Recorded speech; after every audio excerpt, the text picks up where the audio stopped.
Shalom, shalom, povo de Deus. Boa noite a todos. Shalom, shalom. Eis-me aqui, mais um dia para trazer uma palavra de Deus aos nossos corações.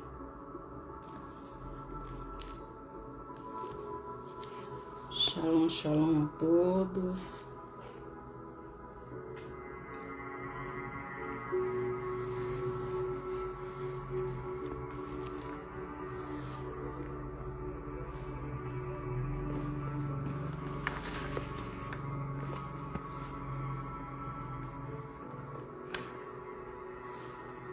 Boa noite a todos. A paz do Senhor Jesus. Eis-me aqui para trazer mais uma palavra de Deus aos nossos corações. Vamos orar? Pai, em nome de Jesus, Senhor, eu consagro a Ti este vídeo, Pai, esta live, Senhor, em nome de Jesus. Pai, eu entrego o controle desta live ao nosso querido Espírito Santo. Que não seja eu falando, que seja o amado Espírito Santo de Deus. Usa-me conforme lhe apraz. Fala comigo, fala através de mim, fala por mim. Senhor, traz-nos a revelação daquilo que o Senhor quer trazer aos nossos corações, Pai. E que esta palavra, Senhor, possa tocar, Senhor, nos corações daqueles, Senhor, que anseiam pela Tua presença. Senhor, Espírito Santo de Deus, Tu és bem-vindo aqui, Tu és necessário aqui, em nome de Jesus.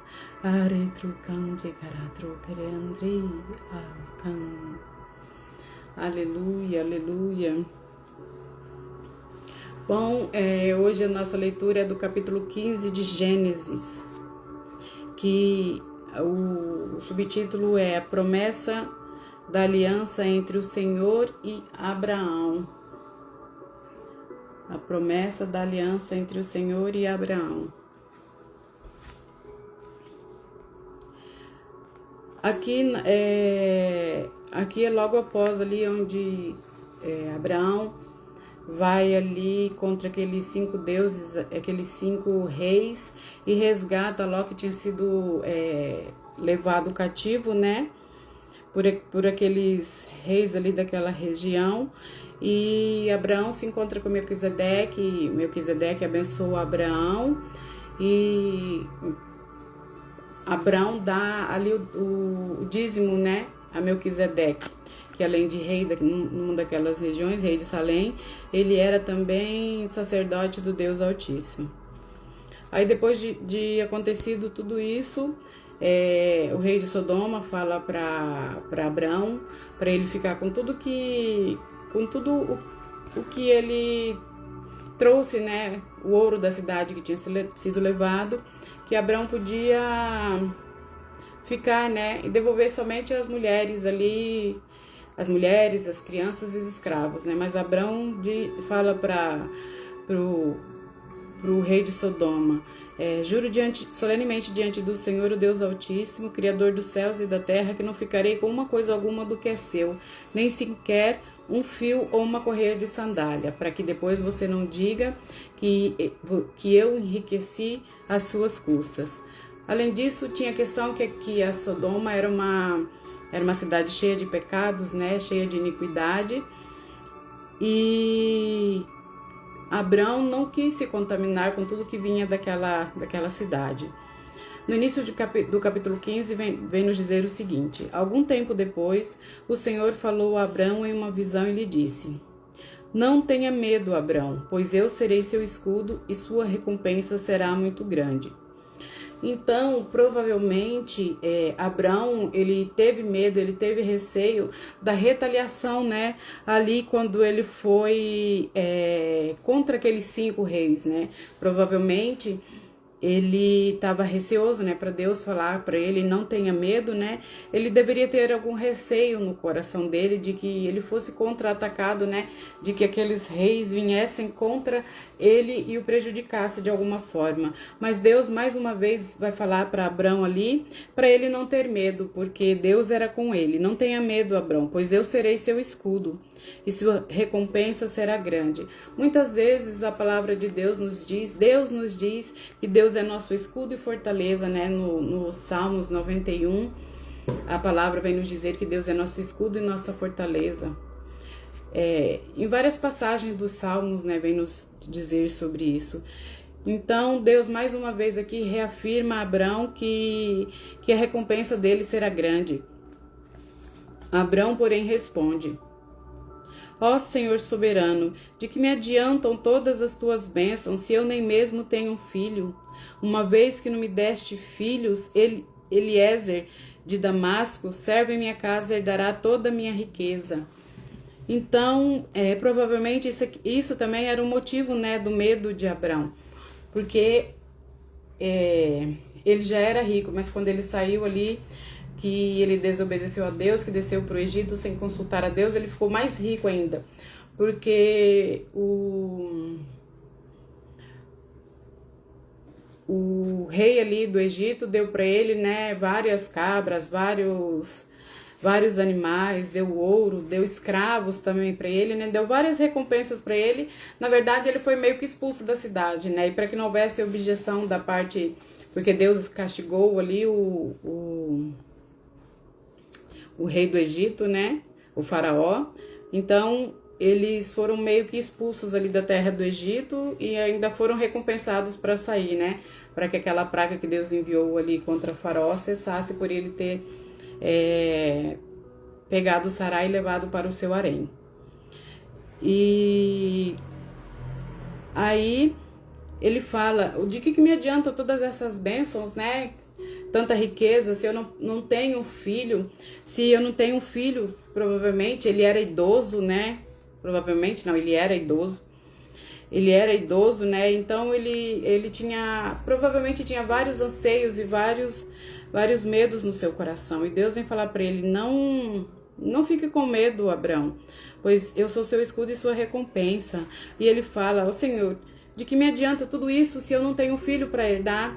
Quem vai ficar com tudo isso é Eliezer, o meu escravo, né? Uma vez que eu não tenho filhos nenhum, então tudo passará para as mãos dele. E ele vem aqui no versículo 3º de Gênesis 15: não me deste nenhum descendente próprio, e por isso um dos meus servos será meu herdeiro. O Senhor lhe disse: não será esse o seu herdeiro. Você terá seu próprio filho, e ele será seu herdeiro. Em seguida, levou Abrão para fora e lhe disse: olhe para o céu e conte as estrelas, se for capaz. Este é o número de descendentes que você terá. Então, Abrão ali, ele afirma para o Senhor, né? Que adianta você ter dinheiro, que adianta você ter tudo se você não tem para quem deixar, né? E Deus, mais uma vez, vem ali reafirmar a promessa que ele fez a Abraão. Olhe para o céu. Antes ele tinha falado para ele: olhe para toda a areia da praia, se é que pode contar. Esse será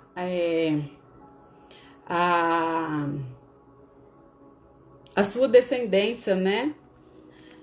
E aqui Deus vem falar assim: olhe para o céu e conte as estrelas, se é que você é capaz. Este será o número de descendentes que você terá. E Abrão creu no Senhor e assim foi considerado justo. E dessa forma, Deus, isso foi considerado foi imposto como justiça por ele crer no Senhor, por ele acreditar no Senhor, que mesmo ali ele não tendo filho, mesmo ele sendo idoso, mesmo Sarai sendo idosa, ele creu na palavra de Deus. E isso que nós devemos ter no nosso coração, né? Porque a fé é o firme fundamento das coisas que nós esperamos, mesmo sem a gente e a certeza daquilo que não se vê. Fé é o firme fundamento daquilo que esperamos e a certeza daquilo que nós não vemos.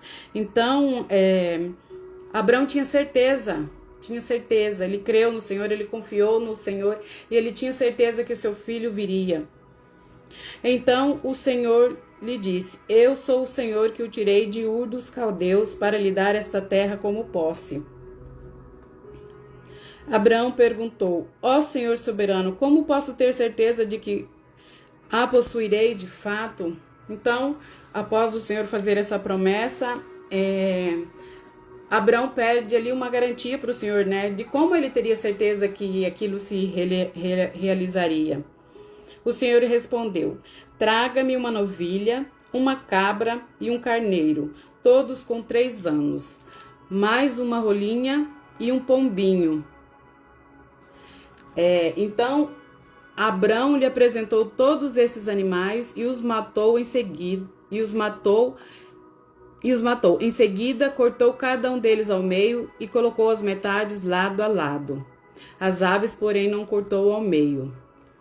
Então, assim, quando Deus pede aqui para Abraão trazer uma novilha, uma cabra e um carneiro de 3 anos, todos de 3 anos, mais uma rolinha e mais um pombinho, ali naquela época, a forma com que eram feitos as alianças, como não se tinha papel para escrita, a maioria não tinha, né? Mas as alianças eram costume da terra, que as alianças elas fossem seladas através de atos, né? Então, os pactos, eles eram selados assim. Quando o servo entrava na casa do seu senhor, quando ele fazia alguma promessa, era trazido, né, esses animais, um carneiro, uma novilha, todos com os 3 anos. Eles eram cortados ao meio, colocados lado a lado, com uma passagem no meio deles. Então, o que era feito? Esse servo, ele passava no meio dessas carcaças, para afirmar ao seu Senhor que ele seria fiel a esta promessa. Então, o que acontecia? A pessoa passava no meio daquelas 2 peças para representar que, da mesma forma que aqueles animais estavam mortos ali, dispostos lado a lado, caso aquele servo não cumprisse a promessa que ele fez, ele poderia ser morto da mesma forma que aqueles animais e ser esquartejado da mesma forma que aqueles animais. E assim o pacto era selado. Aliança em hebraico, ela é escrito berit, que significa aliança, que ela é da raiz da palavra cortar. Então, berit, aliança, significa cortar, né? Que é onde é feito esse corte nos 2 animais, colocado lado a lado, e a pessoa passava no meio, né? No meio desses animais, simbolizando o compromisso que eles tinham ali, né? E da mesma forma que Deus disse a Abraão, né, que para ele não ter medo, porque ele seria o seu escudo e o seu protetor, que seria o seu guardião. E Deus, ele é nosso protetor contra os nossos inimigos, contra Satanás e contra a tentação. E nós temos que nos achegar a Deus assim, confiantes, que ele nos guarda dos nossos inimigos, de toda a tentação, né, e de Satanás. Mas para isso nós precisamos ter fé, nós precisamos exercer a nossa fé igual Abraão exercia, né? Então, Deus aqui pede para Abraão trazer esses animais, Abraão traz, né, corta, coloca cada um lado a lado, né, cortou as metades lado a lado, as aves, porém, ele não cortou ao meio. Aves de rapina mergulharam para comer as carcaças, mas Abrão as afugentou. Então, aqueles animais cortados ali, o cheiro do sangue, né, trouxe as aves de rapina, os abutres, né, com cheiro do sangue para consumir aquela carne. Mas Abrão, ele ficou ali enxotando, né, aqueles animais e não deixou que aquelas aves de rapina se aproximassem ali daquela oferta, né, daquele sacrifício. Em Jeremias, no capítulo 34, vem nos dizer o seguinte. Jeremias é o profeta do Senhor, né, que trouxe ali várias profecias, né, de Deus ao povo rebelde de Israel. Então, Abrão afugentou as aves de rapina. Depois eu vou ali em Jeremias 34 para ler para vocês o que está dizendo. No capítulo 12, no versículo 12 de Gênesis 15, enquanto o sol se punha, Abrão caiu um sono profundo e uma escuridão apavorante desceu sobre ele. O pastor Hernandes Lopes, no seu livro Gênesis, ele vem nos dizer que esta escuridão apavorante, este sono profundo que caiu sobre Abraão, na verdade, é o que pode ser chamado ali de um sentimento que Abraão estava tendo com relação a que o povo passaria ali no Egito. Porque o povo de Deus é mantido cativo, né? Por 430 anos, 400 anos mais ou menos ali no Egito, né? E o pastor Hernandes Dias, ele diz que essa escuridão apavorante que desceu sobre Abraão significa isso, né? No capítulo 12 na versão NVI está escrito assim: ao pôr do sol, Abrão foi tomado de um sono profundo, e eis que vieram sobre ele trevas densas e apavorantes. Na NVT, que é a versão que estou lendo, está escrito assim: enquanto o sol se punha, Abrão caiu em sono profundo e uma escuridão apavorante desceu sobre ele. Que essa escuridão, o pastor Hernandes Dias vem nos dizer que essa escuridão é a própria escuridão da alma. Era um sentimento tão que essas densas trevas seriam um sentimento que Deus fazia Abrão sentir como o sinônimo, né, do que o povo dele passaria ali, do que a sua descendência passaria ali no Egito, né, após ficar cativo ali de Faraó. E poderia ser o que nós chamamos hoje de discernimento de espíritos no corpo, né, quando nós sentimos um sentimento que não é nosso, aquele sentimento não é nosso, é de uma pessoa que está ao nosso redor, e Deus faz com que nós sintamos esse sentimento para a gente entender o momento pelo qual aquela pessoa está passando. Então aqui Deus vem fazer a mesma coisa com Abrão. Quando Abrão ele dorme, Deus traz aquele sentimento de escuridão, traz aquele sentimento de aquele pavor, aquela dor, aquela depressão apavorante, e uma escuridão apavorante desceu sobre ele. Deus faz Abraão sentir o sentimento do seu povo. Então o Senhor disse a Abraão: esteja certo de que seus descendentes serão forasteiros em terra alheia, onde sofrerão opressão como escravos por 400 anos. Então vem esse sentimento sobre Abraão, e logo em seguida Deus explica o motivo desse sentimento a Abraão. Esteja certo de que seus descendentes serão forasteiros em terra alheia, onde sofrerão opressão como escravos por 400 anos. E com relação aqui à questão do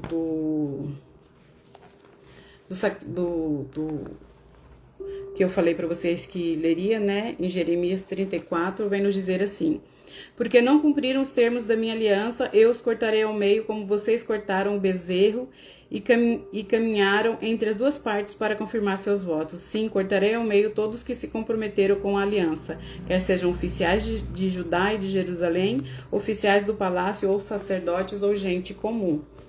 Para confirmar com vocês que aqui tinha-se o costume, né, de se cortar a novilha para que a pessoa passasse no meio para fazer ali a sua aliança. Aí Deus vem falar para Abrão: serão forasteiros em terra alheia, onde sofrerão opressão como escravos por 400 anos. Mas eu castigarei a nação que os escravizar, e por fim eles sairão de lá com grande riqueza. Você, por sua vez, morrerá em paz e será sepultado em idade avançada. Então, a promessa de Deus é que eu te darei a sua descendência, a descendência virá diretamente de você, será um filho seu, o seu povo ficará cativo por 400 anos, mas você não. Você provavelmente falou, você terá uma vida boa, morrerá em paz e será sepultado em idade avançada. E E Deus fala mais para Abraão. Depois de 4 gerações, seus descendentes voltarão a esta terra, pois a maldade dos amorreus ainda não chegou ao ponto de provocar meu castigo. Então, Deus vem nos dizer aqui que há um tempo para tudo. Como está em Eclesiastes, né? Há tempo de guerra, há tempo de paz. Então, para que seria necessário esses 400 anos para que Deus mostrasse a sua bondade ali para aquele povo, para os amorreus, né? Para o povo que vivia ali naquela geração. Depois de 4 gerações, seus descendentes voltarão a esta terra, pois a maldade dos amorreus ainda não chegou ao ponto de provocar meu castigo. Deus nos dá chance, Deus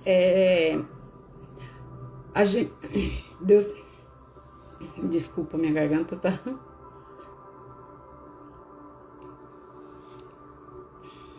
O ventilador aqui. Então, às vezes nós erramos, Deus nos dá chance, pedimos perdão, Deus refaz aliança conosco, nós caímos, mas assim sucessivamente, várias vezes. Mas existem momentos em que a porta da graça ela é fechada. E a palavra de Deus vem nos dizer isso aqui, 400 anos, pois não chegou... A maldade dos amorreus ainda não chegou ao ponto de provocar o meu castigo. Deus já sabia que ele teria que castigar aquele povo. Deus já sabia que aquele povo era um povo de dura cerviz, que era idólatra, mas a maldade deles precisava chegar a um patamar para que Deus intervisse ali naquela situação. Enquanto isso, ele dava mais chance, dava mais chance, dava mais chance, dava mais chance. Nós precisamos saber aproveitar essas chances que Deus nos dá, quando Deus nos perdoa, quando Deus é conosco. Nós precisamos fazer uma aliança, né? Uma aliança definitiva com Deus. Sim, uma geração é igual a 100 anos, né? Que é uma estimativa da expectativa de vida, né? No início, Deus vai falar que reduzia a vida do homem a 120 anos, né?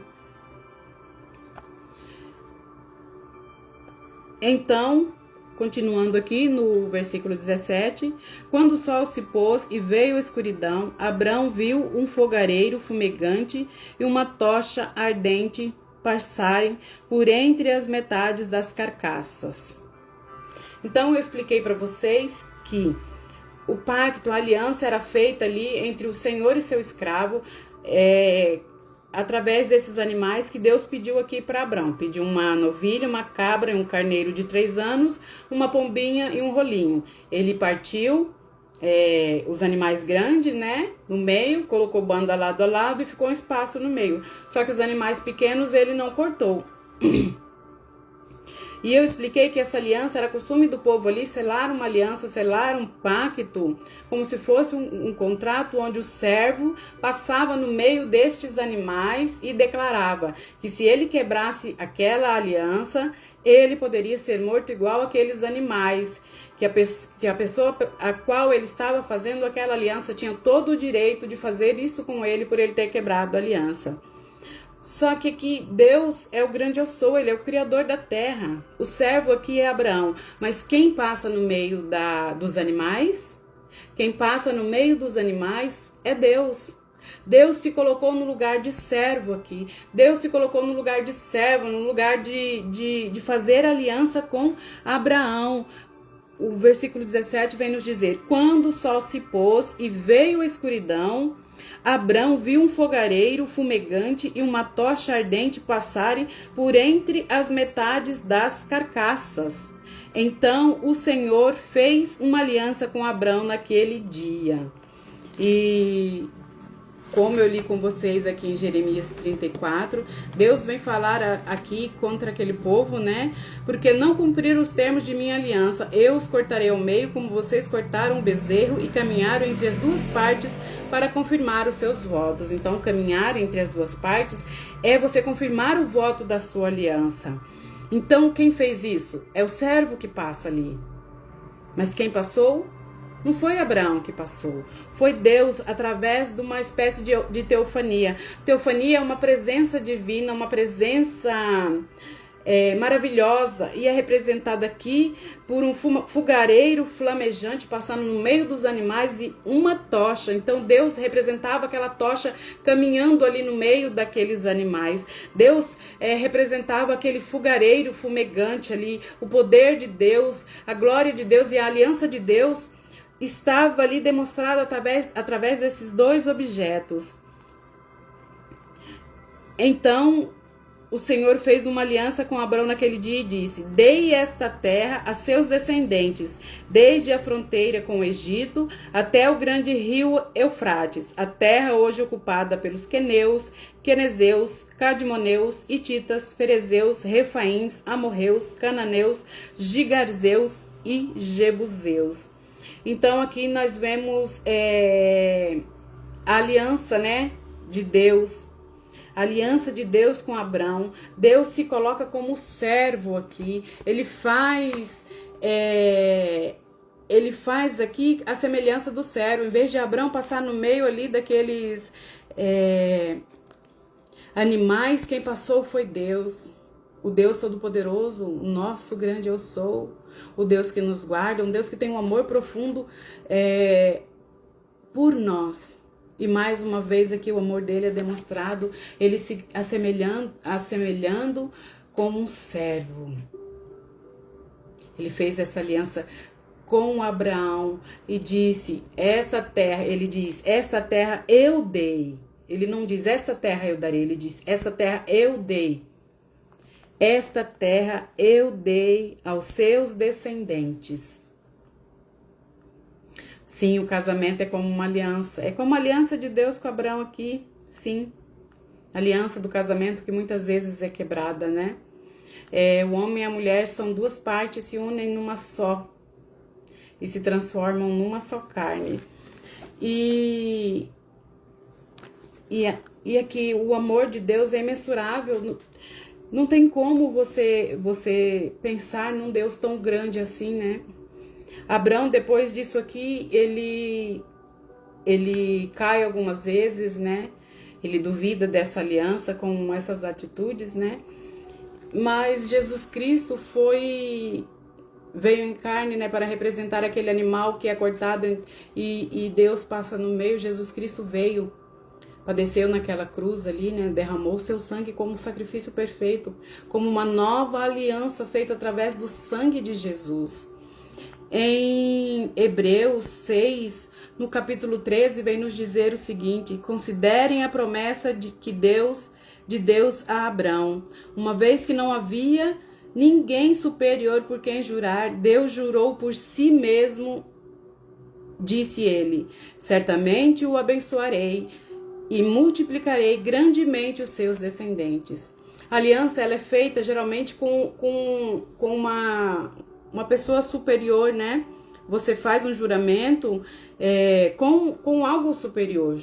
Muitas vezes nós, quando éramos criança, nós falávamos, né? Juro por Deus. Só que não tem ninguém maior que Deus. E Deus, não havendo ninguém maior que Ele por quem jurar, Ele jurou por Ele mesmo. Ele jurou por si mesmo e disse, certamente o abençoarei e multiplicarei grandemente os seus descendentes. Então Abraão esperou com paciência e recebeu o que lhe fora prometido. Quando a pessoa faz um juramento, invoca alguém maior que ela, e sem dúvida o juramento implica uma obrigação. Deus também se comprometeu por meio de um juramento para que os herdeiros da promessa tivessem plena convicção de que ele jamais mudaria de ideia. A promessa e o juramento não podem ser mudados, pois é impossível que Deus minta. Está em Hebreus 6, a partir do versículo 13. Portanto, nós que nele nos refugiamos, estamos firmemente seguros ao nos apegarmos à esperança posta diante de nós. E esta esperança é uma âncora firme e confiável para a nossa alma. Deus é um Deus de promessa, Deus é um Deus que cumpre o que Ele promete. E Ele fez aqui essa aliança com Abraão, Ele fez esse pacto com Abraão, Ele se colocou como servo ali, assim como Jesus Cristo veio à semelhança de servo, assumiu a forma humana, e quando vem figura humana, Ele esvaziou-se a si mesmo, assumindo a semelhança de servo. E foi fiel até a morte, morte de cruz, e desta forma Deus o exaltou e lhe deu um nome acima de todo nome, um nome a qual todo joelho se dobrará e toda língua confessará que Jesus Cristo é Senhor. Não há outro caminho. Jesus Cristo é a verdade e a vida. Jesus Cristo cura, Jesus Cristo restaura, Jesus Cristo liberta. Boa noite, Everton. Tudo bem? Então, assim, nós temos que crer. Essa é a promessa de Deus. Deus não é homem para que minta, e nem filho do homem para que se arrependa. A palavra de Deus nos diz isso. Acaso ele promete e não cumpre? Acaso ele faz esse tipo de coisa? Nenhuma palavra de Deus cai por terra, passe o tempo que passar. Portanto, nós que nele nos refugiamos, estamos firmemente seguros ao nos apegarmos à esperança posta diante de nós. Essa esperança é uma âncora firme e confiável para a nossa alma. Essa âncora que nós devemos nos apegar. Jesus é nosso Senhor e Salvador. Jesus, Ele nos guarda, Ele nos cuida, Ele zela por nós. O próprio Deus zela pela minha e pela sua vida. E basta somente você crer. A fé é o firme fundamento das coisas que se esperam e a certeza das coisas que nós não vimos. Eu tenho certeza. Como? Eu sei porque eu sei que o meu milagre vai chegar. Eu sei porque eu sei que a minha cura vai chegar. Eu sei porque Deus me prometeu, e Deus não é homem para que minta e nem filho do homem para que se arrependa. A palavra de Deus nos diz que aqueles que crerem serão salvos, tu e tua casa. E essa é a promessa para mim, para você, para nós. Não importa quanto tempo demore, é a isso que nós devemos nos apegar. Ao amor de Deus, ao amor do Senhor Jesus. Porque para se entregar numa cruz por um povo rebelde, um povo pecador, um povo... Nós somos pecadores, falhos. Nós pecamos desde a hora que nós nos levantamos até a hora que a gente se deita. E antes de dormir nós temos que pedir perdão diariamente. Mas... Deus entregou o seu Filho amado por nós. Um sacrifício santo, perfeito e agradável. Bom, era isso que eu queria trazer para vocês. Fiquem todos com a paz do Senhor. Um bom descanso. Bom descanso, Everton. Tudo bem, graças a Deus. Boa noite, minha irmã querida. Fiquem todos com a paz do Senhor, em nome de Jesus. Espero que essa palavra possa ter te edificado. E se te edificou, envia para mais pessoas. Tchau, boa noite.